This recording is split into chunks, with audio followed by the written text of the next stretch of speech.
Hi there. So, I'm back in the States, back home in my own bed, which is awesome. I love road tripping and camping, and I love, having adventures, sleeping in weird places for sure. I'm up for it, but there's nothing like being at home in your own bed with your family and your pets and modern conveniences. So we road tripped from Knutsford, England up to Carrbridge, Scotland, stopping for the night in Moffat, Scotland. I spent the night in a pub in one of the rooms, and the next day we hit the road again, went up to Carrbridge. The countryside in Scotland is so gorgeous. It reminds me a lot of where I grew up in Oregon, with hills and beautiful fir trees and sheep. The difference is, of course, that the houses are so much older and really beautiful. Stone fences built hundreds of years ago, marking off really weird property patterns, and castles in the distance.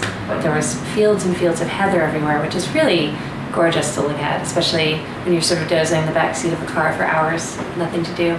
We got to Carrbridge and were able to pick our logs and kind of get ourselves ready for the next day. The next day we got up really early and put saws together and sharpened, debarked logs, did some sketching on the log beforehand. We were led in by a piper and by Pete Boucher, who has won several of the competitions. He was holding a sword, which is the trophy for Carve Carrbridge. I was really nervous about this carving competition because it was only 4 hours long and we were only allowed to use chainsaws and no paint, no small tools, no sanding or anything like that. And to go with only 4 hours to get a log into some kind of recognizable shape in front of a huge crowd of people, in front of all of your peers and competitors, it's kind of high pressure sort of thing. I was really, really worried about not finishing because I just didn't want to be embarrassed. I don't know. I had to work my way from top to bottom, so I knew that if I could just get the dragon and the egg done, the bottom I could stylize and leave as rough as I wanted to, really, and still have at least technically a finished carving. So, but if I had extra time, which I did not expect to have, I could do a little bit more at the base. So, yeah, by the second hour I was feeling better because I could at least see the dragon, I could see the egg, I knew that there was details to be done, but I knew that I would definitely get something finished. 2 hours in, we had an hour-long break to get lunch. I chose instead to stay with my saws and sharpen because by the end of the 2 hours I was already kind of dull and it was just taking a lot more effort and a lot more strength than I felt like I had at the moment, to keep progressing. So I stayed and sharpened. Skipped lunch though. Bernadette took care of me, and she kind of just kept bringing me tea and snacks like the whole way through, well, pretty much the entire time I was in the UK. So thank you, Bernadette.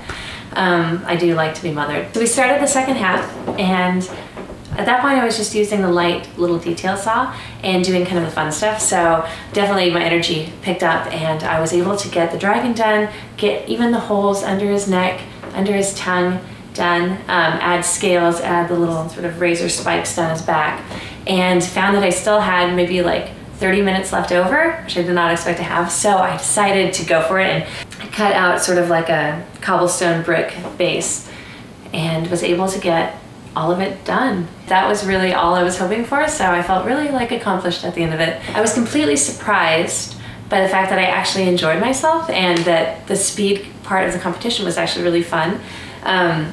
Yeah, I didn't expect that, and I was really impressed to see what I was able to actually get done in 4 hours, and I'm wondering why I don't get that much done normally. And I mean, a lot of it has to do with the adrenaline for sure, but I liked it. So I think that I'm going to keep practicing regardless of how I want to approach carving. If I don't necessarily want to be a speed carver, being faster is definitely going to help me with these bigger competition pieces that take several days, but it's still sometimes a lot of wood you have to carve in a few days. And a few days really isn't that long.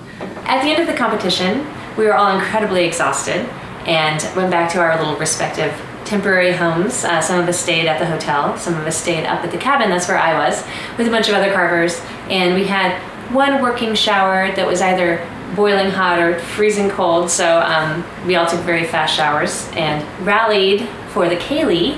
It was the traditional Scottish dance happening that night, and we all were sort of special guests, so kind of had to get it together and come down, even though we probably all could have gone to sleep at that second.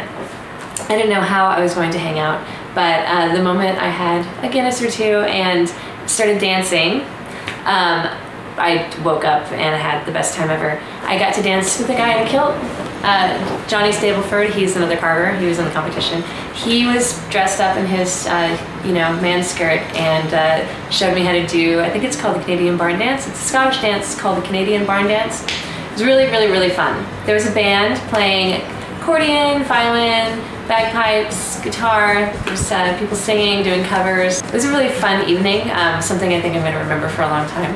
At one point I was dancing to a Scottish band covering a Johnny Cash song with a Polish guy. So when else can you do that kind of thing? The next morning I discovered a big bruise on my ribs from dancing, and then I asked around, and a lot of the other ladies had bruises under their arms from hooking arms with people. It's very, very rough, but really fun, and it's fun to dance with other people. Most of the dancing I've done in my life has been kind of solo, because that's sort of the way people dance now. It's fun to learn some steps and figure out how to dance with others. I would like to do more of it. It was a really great trip, and I'd really like to go back someday.